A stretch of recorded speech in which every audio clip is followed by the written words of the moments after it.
Why you wanna fly, blackbird? You ain't ever gonna fly. Why you wanna fly? You wanna be a runner-up? You wanna be a winner? Hi, welcome to What the Flick, everybody. Matt Atchity, Alonzo Duralde, Christy Lemire. We are talking about Beyond the Lights. I didn't see it, but they did, and Christy's going to describe it. Yeah, so this is about a Rihanna-esque R&B star on the brink of superstardom. She is played by the beautiful and hugely charismatic Gugu Mbatha-Raw. She's about to really break, and she is also about to break internally. She's very troubled, and she falls for a member of her security team, a police officer played by Nate Parker, who saves her, and they kind of save each other, but then their romance conflicts with their individual ambitions, and it is very of the moment. Take a look. No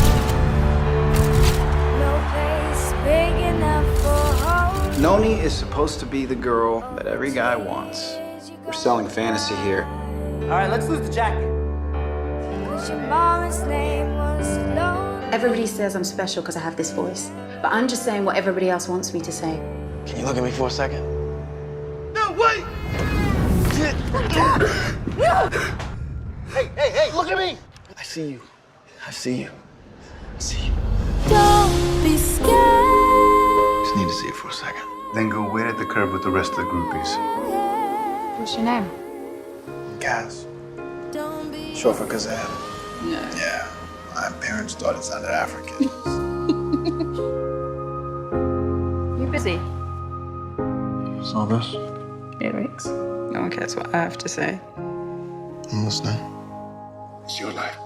Don't throw it away. This is different. You didn't meet her in a church pew, son. Church girls are the ones you gotta watch out for.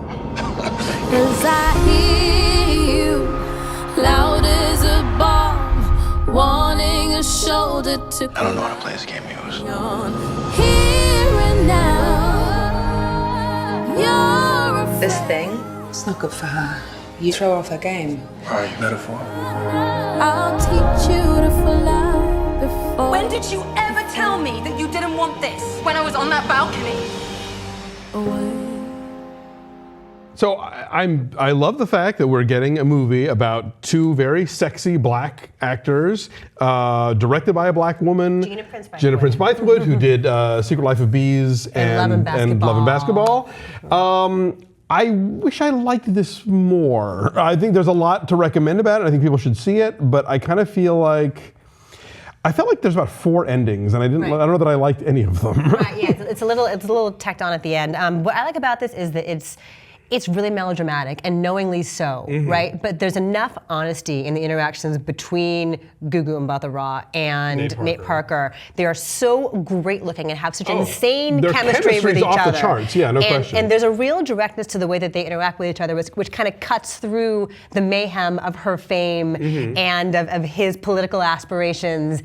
And you actually find yourself like rooting for them to make this work. There's a scene where they go off to try to escape for a little while, and it's really lovely and pure. There's a scene where she takes out her weave. She's got this like purple slick weave, and she takes it out and shows him who she really is. And it's like, I got choked up looking at that. It's just, it's a beautiful, honest, pure moment. There were, the two of them together are magical, and there are a lot of great ideas. And you're right, they realize that this is a melodramatic setting. You know, she's a pop star, and he's a cop and a would-be politician, and they totally play into that and don't try to pretend that it's something other than it is.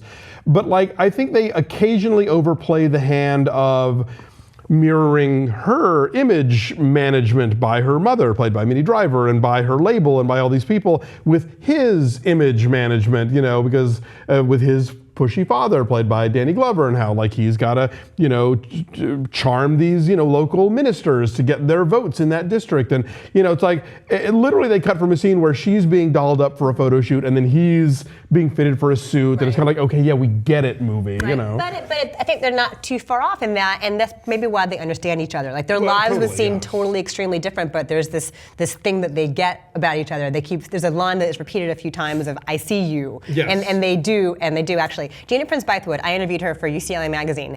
And before she got into television, before she got into film, she had these dreams of being a soap opera writer. That's how she got into the business in the first place. She wanted to write soap. So I think that she recognizes and embraces, the innate melodramatic nature of this kind of story and is not shy about it, but then infuses it with enough honesty and enough really realistic details to make it work and not seem like a flimsy fantasy. No, definitely. And the music, I think, is really good. Yes. And these people are all doing their own singing. Gugu Mbatha-Raw is doing her own singing.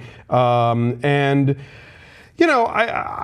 glad this movie exists. I hope more people see it. I would love to see more stories like this on the big screen and not just sort of relegated to Lifetime or whatever. I don't think this is a perfect movie, but I think that it does a lot of things right, and I really, really like those two lead performances. Yeah, and we've seen this kind of story so many times, whether it's A Star Is Born or it's The Bodyguard. I mean, it's a lot like The Bodyguard. The Bodyguard a couple times. In a lot of ways. But she brings it into the current day and makes it feel like extremely relevant. I mean, yes, there's references to Twitter and hashtags, but that doesn't feel tossed in to be, look, we're edgy and contemporary. It feels real. She's the kind of singer who is at the moment she's, when it's always, Jay-Z featuring something she's featuring right now, but the idea is that she's about to cross over and have her own solo album. And so all the music business stuff I thought was really interesting. I Minnie Driver I thought was really good, and I thought that she was written well in terms of the momager stuff, the way that she will stand up, even if she's not the most supportive person in the world of the daughter, she will totally stand up for the daughter when it comes to the room full of moguls, even if when it's the photo shoot, she's like, yeah, go ahead and take off the top or whatever. Yeah, and there's a lot about the hypersexualization of women in this business, and how you have to play that role to be recognized, and then she decides to take her image into her own hands. So I like this a lot. I think if it's playing near you, it's really, really worth seeing. Absolutely. Entertaining and, I don't know, kind of lovely and romantic. And so what is your number? I give it a 6.5. I think, it's a solid piece of filmmaking, and really, really like the two leads a lot. Would have liked it to be more, but I think what's there is definitely worth checking out. I give it 7.2, so our average is a 6.8. And it's 85% certified fresh. Nice. It's really solid, so go find it. Bye.